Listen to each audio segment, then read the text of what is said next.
ഭയങ്കര പേടിയില്ല സാറേ ഇത്. മൊത്തം പേടി. നമുക്ക് എന്തോ അതിനകത്തിരിക്കുന്നതെന്ന് അറിയത്തില്ല, സാധനം എന്തോന്ന് അറിയത്തില്ലല്ലോ. നമ്മൾ തുറന്ന് കാണാൻ നമുക്കൊന്നും അറിയാൻ പറ്റത്തില്ലല്ലോ എന്തുവാണ്. പിന്നെ ഇപ്പോൾ ആൾക്കാരെല്ലാം ഇങ്ങനെ ഫീൽ നിൽക്കുക. ഉദ്യോഗസ്ഥർ വന്ന് മറ്റു നടപടികൾ കഴിഞ്ഞാൽ ഒന്ന് ആശ്വാസമായി. അതിപ്പോൾ കൊണ്ടുപോയി കഴിയുമ്പോൾ നമുക്ക് ഇത് കൊണ്ടുപോയി ഒരു വിശ്വാസമാകത്തുള്ളൂ എന്തായാലും ഏതായാലും. ഈ സമീപവാസിയായിട്ടുള്ള ഒരു ചേട്ടനാണ്, അതാണ് ഞാൻ പറഞ്ഞ ആളുകൾക്ക് ഇതിലെന്താണ് കാര്യം, വാർത്തകളിലും മറ്റും അല്ലെങ്കിൽ മറ്റു അറിഞ്ഞ കാര്യങ്ങളൊക്കെ തന്നെയാണ് ഇവർക്കും പലർക്കുമായത്. അത് തന്നെയാണ് അവരുടെ ഒരു പ്രധാന ആശങ്കയുടെയും കാര്യം എന്ന് പറയുന്നത്. ഇനിയിപ്പോൾ ഈ ഉദ്യോഗസ്ഥർ വന്ന് കൃത്യമായൊരു പരിശോധനയൊക്കെ നടത്തി മുന്നോട്ട് പോയി കഴിഞ്ഞാൽ ഇവർക്ക് ആശ്വാസമുണ്ടാകും. മറ്റു കാര്യങ്ങളിലേക്ക് വരും. ഒരു പ്രധാനപ്പെട്ട ഇപ്പം പോലീസ് ഉദ്യോഗസ്ഥരെ മറ്റു ആളുകളെ സംബന്ധിച്ചൊരു പ്രധാന ആശ്വാസം എന്ന് പറയുന്നത് ഇതിന്റെ ഒരു വശത്തെ ഒരു വാതിൽ തുറന്നിരിക്കുന്നു എന്നുള്ളത് തന്നെയാണ്. ജീന,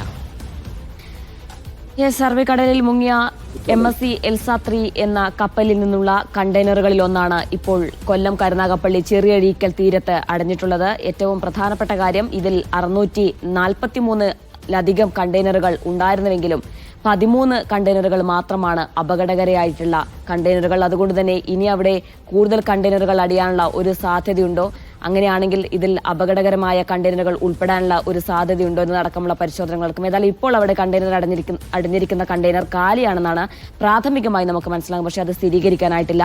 കൂടുതൽ ഉദ്യോഗസ്ഥർ അങ്ങോട്ടെത്തി ഇതിലൊരു സ്ഥിരീകരണം നടത്തിയതിനു ശേഷം അത്തരത്തിലുള്ള പ്രതികരണങ്ങൾ നമുക്ക് അവിടെ നിന്ന് ലഭിക്കുകയും ചെയ്തു. ഏതായാലും അവിടുന്ന് 8 കുടുംബങ്ങൾ ഇതിനോടകം തന്നെ മാറ്റിയിട്ടുണ്ട്. നാട്ടുകാർക്ക് ചെറിയൊരു ആശങ്കയുണ്ട്, അതിനകത്ത് എന്തെങ്കിലും ഉണ്ടോ എന്നുള്ള കാര്യത്തിൽ ഒരു സ്ഥിരീകരണത്തിന് ശേഷം മാത്രമായിരിക്കും ഒരുപക്ഷെ ആശങ്കയൊക്കെ നിങ്ങൾ വളരെ പെട്ടെന്ന്